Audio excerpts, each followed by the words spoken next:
Vous vous rappelez ce passage de l'Évangile où Jésus donne des conseils pour la vie en communauté.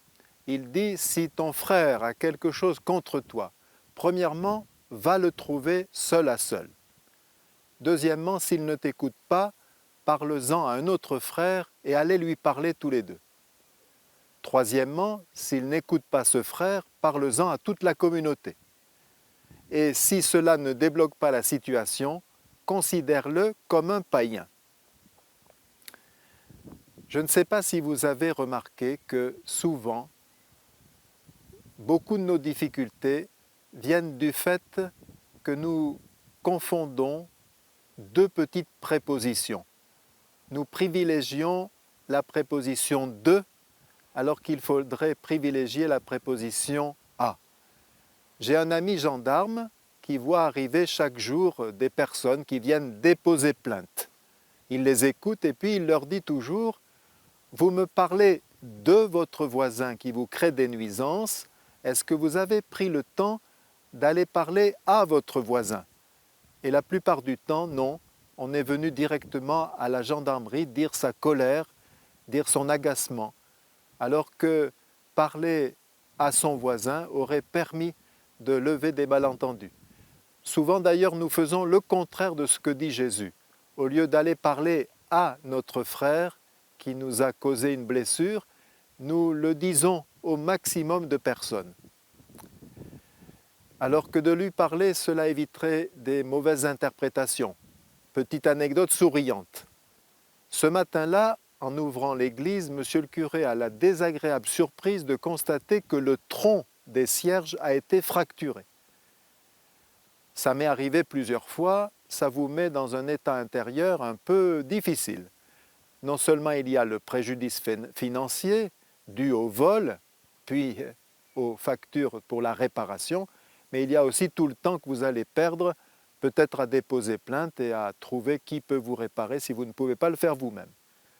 Donc j'imagine le désarroi de ce monsieur le curé qui ressort presque immédiatement de l'église et tombe sur une paroissienne à qui il ne peut pas faire autrement que de partager sa peine, son agacement, sa colère. La paroissienne l'écoute avec beaucoup d'empathie et puis elle va acheter son pain à la boulangerie. Il se trouve qu'il n'y a pas de client à ce moment-là. Donc elle partage la nouvelle toute fraîche à la boulangère qui elle-même va la raconter tout au long de la journée à différents clients. Si bien que le soir, à l'autre bout de la paroisse, à 6 ou 7 kilomètres du clocher, on a ce dialogue étonnant. Figurez-vous qu'il paraît que monsieur le curé s'est fracturé le tronc en tombant sur une paroissienne. Ensuite, Jésus nous dit, si les 3 premières démarches échouent, de considérer ce frère comme un païen. Est-ce que Jésus prônerait l'exclusion? Ça nous étonnerait. Mais vous avez remarqué combien d'efforts nous déployons vis-à-vis des étrangers pour ne pas leur faire partager nos agacements et nos colères, alors que vis-à-vis de nos proches, nous sommes souvent plus spontanés, nous ne filtrons pas et nous explosons. Nous ne faisons pas, nous épargnons aux étrangers ce que nous faisons subir à nos proches. Et au fond, peut-être Jésus nous dit, eh bien, ayez la même douceur, la même persévérance, la même patience. Peut-être aussi aujourd'hui, nous dirait-il, considérez-le comme un bébé spirituel. Un bébé, ce n'est pas la peine de s'acharner dessus, ce n'est pas la peine de lui crier dessus. On ne peut que le calmer, que lui faire comprendre qu'avec beaucoup de patience, avec un bel exemple, avec de la prière peut-être aussi. En Saint Luc, Jésus, après avoir donné ses consignes, parle tout de suite de la prière. Peut-être parce que ce que nous faisons à l'égard de notre prochain, nous le faisons aussi à l'égard de Dieu.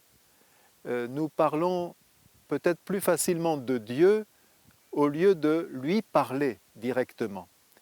Alors je pense à 2 petites anecdotes. Nous avons eu dans le presbytérium diocésain de Haute-Loire un père, Pierre-Marie, qui était très pieux, très fervent et qui s'est retrouvé aumônier du grand hôpital du Puy qui s'appelle Émile Roux. Ce prêtre à cette époque-là était en soutane, donc facilement reconnaissable, et voilà qu'il entre dans une chambre et le patient lui dit « Monsieur l'aumônier, c'est inutile de perdre du temps avec moi parce que je suis athée. » Et le père Pierre-Marie, dans sa candeur, dans, j'allais dire, son innocence, dans sa piété, lui dit « Faut pas dire ça, ça fait pas plaisir au bon Dieu. » Voilà, il aurait préféré que ce patient dise sa plainte à Dieu plutôt qu'il en dise qu'il n'existe pas.